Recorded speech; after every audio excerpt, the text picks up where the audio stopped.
Oke, salam jumpa teman-teman. Di video sebelumnya saya sudah menjelaskan bagaimana caranya membuat classroom beserta contoh-contoh bagaimana caranya memposting pengumuman di forum, kemudian juga bagaimana menambahkan file pada postingan.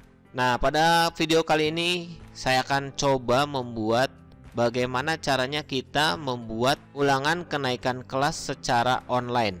Kemudian bagaimana juga caranya kita membuat soal dengan jawaban yang diacak.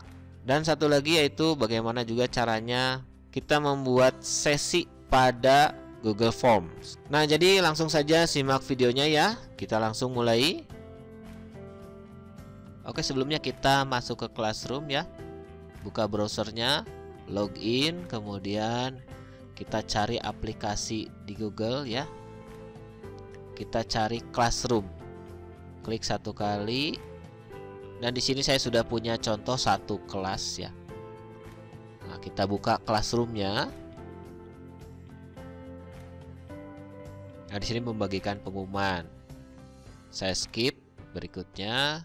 Kemudian menggunakan kembali pengumuman. Nah, ini artinya pengumuman yang sudah pernah diposting ini bisa kita gunakan kembali. Saya oke saja ya. Oke. Nah, kemudian kita akan coba langsung ke tugas kelas. Oke, pada tugas kelas di sini saya belum punya tugas apapun, jadi kita langsung buat tugas. Ya, kemudian misalnya saya buat di sini ulangan kenaikan kelas. Karena saya kelasnya kelas 6, jadi saya pakai saja kelas 6 lah ya. Oke ya, ulangan kenaikan kelas, kemudian petunjuknya di sini silahkan kerjakan soal dengan benar dan teliti sebelum tenggat waktu. Oke ya, kemudian berikutnya kita akan membuat form langsung di sini. Kita klik buat, kemudian formulir. Nah, yang pertama kita lakukan yaitu kita akan memberikan judul ya. Di sini judulnya ulangan kenaikan kelas. Lalu ke deskripsi. Di sini deskripsi bisa diisi dengan mata pelajaran IPA misalnya ya. Lalu semesternya. Kemudian keterangan lain yaitu tahun ajaran. Nah, lalu kita akan membuat 3 sesi. Ya, sesi itu adalah bagian-bagiannya. Nah, ini adalah tombol tambahkan bagian atau sesi ya. Kita coba ya, klik satu kali. Kita sekarang punya 2 bagian. Bagian 1 ini adalah judul formulir. Lalu bagian 2 akan kita isi dengan identitas.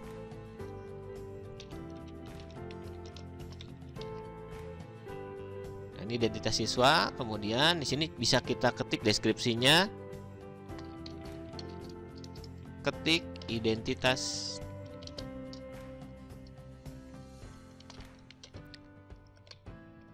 dengan lengkap ya.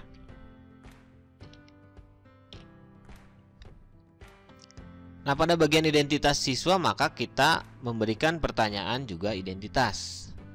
Coba di sini. Yang pertama, nama siswa. Sini udah otomatis ya. Jenis pertanyaannya yaitu jawaban singkat. Kemudian di sini kita wajibkan untuk diisi. Yang kedua, kita tambahkan pertanyaan atau kita bisa duplikat. Silahkan pilih salah satu. Kita tambahkan lagi pertanyaan atau duplikat. Oke ya, saya akan pilih tambahkan pertanyaan di sini. Kemudian saya ketik di sini kelas. Lalu saya ganti jenis pertanyaannya dengan drop down. Ya, drop down. Nanti kita lihat hasilnya bagaimana. Drop down. Opsi 1 6A, lalu opsi 2 6B. Ini contohnya. Untuk para yang lain silakan bisa ditambahkan saja, misalnya 6 sampai 6H, 6I dan sebagainya. Lalu kita wajibkan lagi, wajib diisi. Selanjutnya saya tambahkan lagi pertanyaan.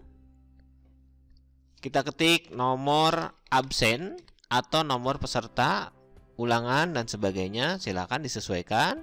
Lalu kembali di sini untuk validasi respons, saya diamkan saja. Kemudian saya klik di sini wajibkan. Nah, untuk bagian 2 ini sudah diisi. Kita sekarang ke bagian yang ketiga, yaitu pertanyaan pilihan ganda. Maka saya di sini buat lagi, tambahkan bagian. Kita punya bagian 1, bagian 2, bagian 3. Sekarang kita ketik pilihan ganda. Lalu di sini kita buat pertanyaannya. Oke, pertanyaan pertama. Nah, untuk kali ini saya tidak akan mengetik pertanyaannya, tetapi saya akan mengimport. Tuh, kita akan mengimport pertanyaan dari form yang sudah kita buat sebelumnya. Maka di sini ada pilihan import pertanyaan. Saya klik satu kali. Ya, di sini saya punya banyak. Saya akan ambil dari salah satu form. Klik kemudian pilih. Nah, maka sebelah kanan ya muncul jendela kecil. Saya cari di sini. Ada pertanyaan pilihan ganda. Pilihan ganda 4 opsi. Saya klik satu kali. Kemudian saya pilih import pertanyaan. Nah, ini tadi lupa nggak dihapus. Sekarang kita hapus aja dulu ya. Hapus. Oke. Sekarang kita punya satu pertanyaan. Begitu. Kemudian saya akan mengimport satu pertanyaan lagi. Import pertanyaan, kita klik.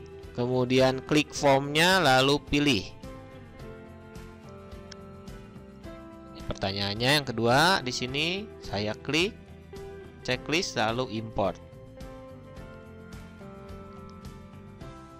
Nah, kalau misalnya ini tidak berurutan, kita bisa geser ke atas ya. Tiap bagian pertanyaan ini. Oke, kita lihat di sini ada titik, 6 titik ya, kita geser. Tekan satu kali lalu drag ke atas. Nah, maka pertanyaannya akan berpindah begitu ya. Di form sebelumnya pertanyaan ini sudah disetting menjadi kuis, maka secara otomatis ketika kita memasukkan pertanyaan ini ke form yang baru, maka ini pun menjadi kuis gitu. Jadi kita tidak usah menyeting lagi kuis, kemudian menyeting lagi kunci jawaban, itu tidak diperlukan kembali karena sebelumnya sudah menjadi kuis. Nah, apabila kurang jelas bagaimana cara membuat kuis, silahkan ke video tutorial saya sebelumnya. Di sana sudah dijelaskan ya. Baik, sekarang kita punya 2 pertanyaan pilihan ganda ya, dan masing-masing sudah disetting menjadi kuis. Apabila hendak mengubah kunci jawaban atau poin, maka kita tinggal klik saja di sini ya. Kunci jawabannya kita ganti. Kemudian poinnya juga kita ganti. Untuk kunci jawaban saya tidak akan ganti. Untuk poin misalnya saya naikkan misalnya menjadi 2 gitu ya. 2, lalu pilih selesai. Pertanyaan kedua pun akan saya ganti poinnya. Klik satu kali. Kemudian pada pilihan kunci jawaban saya pilih. Saya ganti poinnya menjadi 2 dan selesai. Nah, perubahan ini sudah langsung disimpan di drive. Nah, sekarang kita buat lagi satu sesi. Klik tambahkan bagian. Kemudian kita ketik bagian uraian. Judul sudah, deskripsi sudah, tinggal pertanyaannya. Pertanyaannya akan saya import kembali. Klik satu kali import pertanyaan. Saya cari lagi di sini. Saya percepat ya. Uraian, ada ya di sini uraian. Sebutkan nama-nama planet. Saya klik satu kali, saya klik 2. Di sini saya akan import 2 pertanyaan sekaligus. Kalau tadi satu-satu, sekarang dua-duanya. Import pertanyaan dan pertanyaannya sudah masuk sini. Lanjut, sekarang kita akan ke preview. Kita klik previewnya, perhatiin jauh. Ini adalah sesi yang pertama. Sesi yang pertama hanya judul dan deskripsi form saja. Kita klik berikutnya. Sesi yang kedua, kita diwajibkan untuk mengetik identitas. Semua tanda di sini berbintang, artinya wajib. Nama siswa wajib diisi, kelas wajib diisi, nomor absen wajib diisi. Jika ini tidak diisi, maka peserta atau siswa tidak dapat melanjutkan ke sesi berikutnya. Saya contohkan seperti ini. Saya tidak mengisi apapun di sini. Kemudian saya klik tombol berikutnya. Maka hasilnya adalah peserta atau siswa tidak dapat melanjutkan ke sesi berikutnya. Jadi di sini saya isi dulu ya. Contoh nama siswa, kemudian kelasnya saya isi, lalu nomor absennya misalnya 1. Sudah terisi, lalu klik berikutnya. Karena sudah diisi, maka bisa melanjutkan ke sesi berikutnya. Saya coba jawab. Lalu klik berikutnya. Ya, coba jawab. Lalu saya kirim atau submit. Selesai ya. Oke, itu hanya preview, hanya contoh saja. Saya close. Oke, dan di sini respon sudah langsung tampil ya, responnya 1. Kita cek responnya. Ya. Saya skip ya. Cek responnya. Nah, ini respon dari individu ya. Nah, ini adalah respon per individu. Oke, saya skip dulu untuk bagian respon. Saya kembali ke pertanyaan. Nah, dari pertanyaan kita bisa acak. Ya. Contoh misalnya begini. Pertanyaan pertama di sini kura-kura memiliki penutup tubuh berupa cangkang. Lalu pertanyaan kedua di sini bunga mawar. Saya ingin pertanyaan ini diacak. Pertanyaannya diacak, kemudian jawabannya pun akan diacak. Saya cek dulu di sini. Klik 1 kali, kemudian pada tombol menu sebelah kanan bawah saya klik, kemudian kita lihat di sini acak urutan opsi. Artinya kita mengacak opsinya, mengacak ABCD-nya, begitu ya. Saya acak. Nah, kalau saya klik lagi berarti ini acaknya sudah tercentang. Nanti opsinya akan teracak secara otomatis. Kemudian pertanyaan kedua juga saya klik lagi menunya, kemudian saya pilih acak urutan opsi. Cek lagi, sudah acak urutan opsi. Ini adalah cara mengacak jawaban. Lalu bagaimana kalau cara mengacak soalnya? Oke, cara mengacak soalnya kita klik pada setting atau setelan ya. Pada tab presentasi kita pilih acak urutan pertanyaan. Klik acak, kemudian simpan. Acak pertanyaan sudah, acak jawaban juga sudah, maka kita preview. Next ya. Nah, jika kita mengacak pertanyaan ya, maka per sesi ini juga akan ikut teracak gitu ya. Nah, ini memang dari sananya seperti ini ya. Saya isi ya. Next. Nah, kita lihat di sini pertanyaannya sudah diacak, lalu jawabannya pun sudah diacak juga. Saya tidak akan melanjutkan ke berikutnya ya. Saya close saja. Saya leave ya. Nah, pilihan saya di sini karena pertanyaannya ikut teracak ya, jadi untuk identitas pun juga ikut teracak begitu ya. Nah, maka di sini saya hanya akan memilih mengacak jawaban saja. Oke, jadi saya setel, kemudian ini tidak akan saya pilih. Saya simpan ya, simpan. Oke, jadi hanya jawabannya saja yang akan diacak. Baik, kalau sudah semua perubahan telah disimpan di drive, saya close. Kita kembali pada tugas ya. Nah, formnya sudah dibuat, tinggal kita menugaskan ya. Oke, kita setting dulu sebelah kanan. Ya, sebelah kanan kita lihat untuk semua siswa ya. Kemudian poinnya 100, tenggatnya. Nah, ini adalah tenggat kita atur batas waktunya. Contoh misalnya UKK kan dimulai pada hari Senin misalnya. Kemudian tenggat ini adalah batas akhirnya. Kalau misalnya jadwal UKK itu jam 8 sampai jam 10, maka kita isi dulu tenggatnya. Saya isi dulu misalnya tenggat jam 10.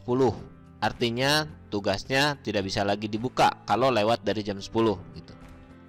Kemudian untuk topik kita bisa isi topik misalnya UKK IPA. Nah, pada penugasan kita klik ya. Kita pilih jadwalkan. Jadwalkan. Kemudian tanggalnya tadi 11 Mei, mulainya jam 8. Kita lihat di sini. Jam 8 mulai, jam 10 ini berakhir. Tuh ya. Saya pilih jadwalkan. Dan tugas kelas sudah terjadwal. Nah, teman-teman bisa membuat lagi tugas dengan format yang sama untuk UKK mata pelajaran yang lain. Semuanya dijadwalkan. Nah, teman-teman, kita lanjut lagi sekarang. Kita lihat form yang sudah dibuat sebenarnya disimpan di mana. Jadi kembali ke tutorial saya sebelumnya bahwa teman-teman juga harus memahami Google Drive. Nah, kita cek ya di drive-nya. Kita cek folder drive kelas. Yang teman-teman lihat adalah file-file yang sudah dibuat di dalam Classroom. Sini ya, Classroom. Kemudian kelasnya yaitu kelas 6 begitu. Nah, jadi file-file ini sebetulnya ada di folder Classroom. Kelasnya kelas 6. Kalau kita punya kelasnya banyak, maka Classroom juga nanti otomatis akan membuat kelas yang lain begitu. Karena kita hanya punya kelas 6A, maka yang dilihat di sini yaitu hanya kelas 6A saja. Nah, lalu mana yang kita buat? Kita cek di sini. Nah, ini adalah yang kita buat barusan ya. Nah, begitu teman-teman cara memposting form ulangan kenaikan kelas secara online. Klik like jika suka, kemudian subscribe untuk video-video selanjutnya. Silahkan komentar untuk masukan, kritik, dan saran. Terima kasih, sampai jumpa di video berikutnya.